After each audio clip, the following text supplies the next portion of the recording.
पाकिस्तान में बाज़ वारदातें ऐसी हो जाती हैं कि मुझे लगता है कि वो असल जो हमारी ये सियासी तनाज़ात है, इसमें वो असल इश्यूज़ जो हैं उनसे तवज्जो हट जाती है।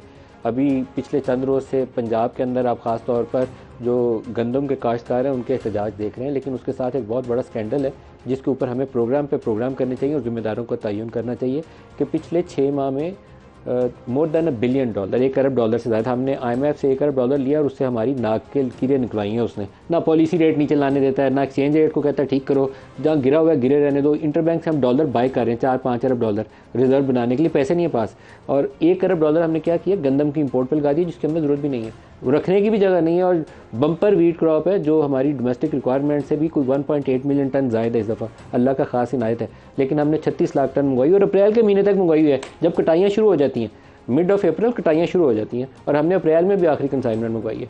तो ये वो इश्यूज़ हैं जिसके ऊपर अकाउंटेबिलिटी की बहुत सख्त ज़रूरत है। $1 अरब क्या किसी की फिर अब जायदाद या ज़मीन बेच के पैसे वसूल किए जाए? इस कौम ने पूरी दुनिया के आगे जो बकारी बनी हुई मुझे तो समझ नहीं आती, और वो कैसे लोग बच निकलते हैं। पिछले 5-6 सालों में ये तीसरा चौथा मौका है।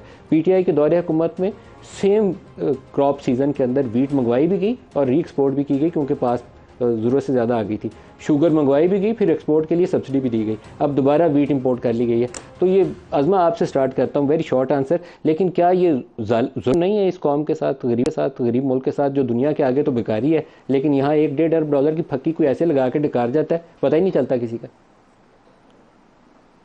बिल्कुल दुरुस्त कह रहे हैं मलिक साहब। और ये हर दौरे हुकूमत में इस तरह के इशू को जो है वो निकल के आना यकीनन इंतज़ामी को बहुत बड़ी ख़राबी है, जिसके ऊपर जो तहकीकात शुरू कराई हैं प्राइम मिनिस्टर साहब ने, मैं समझती हूँ कि वो अब जिन्होंने किया है उसका तयन भी होना चाहिए। उसके साथ साथ आने वाले वक्तों और दिनों के लिए जो है इसके ऊपर कोई बहुत सख्त किस्म की पॉलिसी बनाई जानी चाहिए, जिसके ऊपर मुख्तलिफ टीयर्स के ऊपर जो है इन चीज़ों को चेक किया जाए कि अगर इम्पोर्ट की इजाज़त देनी है तो वो क्यों देनी है, और अगर कोई जो हमें अपनी क्रॉप एक्सपोर्ट करनी है तो उसके भी जो है वो क्या चीज़ें जो है इसके प्रीरेक्विजिट्स होंगे। इस तरह से बैठकर चंद अफसर जो है एक दूसरे को फाइल भेज के उसको प्रूव करा के पाकिस्तान के एक्सचेकर को नुकसान पहुँचा दे। इस वक्त काश्तकार भी पंजाब का वो भी धक्के खा रहा है, पंजाब हुकूमत मसाइल का शिकार है। हमारे पास जो है वो कैरी फॉरवर्ड स्टॉक है बहुत सारा हमारे पास रखने की, हम पहले जो गोदाउन्स है हमारे पास उसके हम इंटरेस्ट भी दे रहे हैं, उसके ऊपर हम उसके जो है वो किराए भी दे रहे हैं, और काश्तकार जो है वो अलहदा परेशान है। तो यकीनन इसका तहकीकात सिर्फ जिन्होंने किया है उस पर ख़त्म नहीं होनी चाहिए,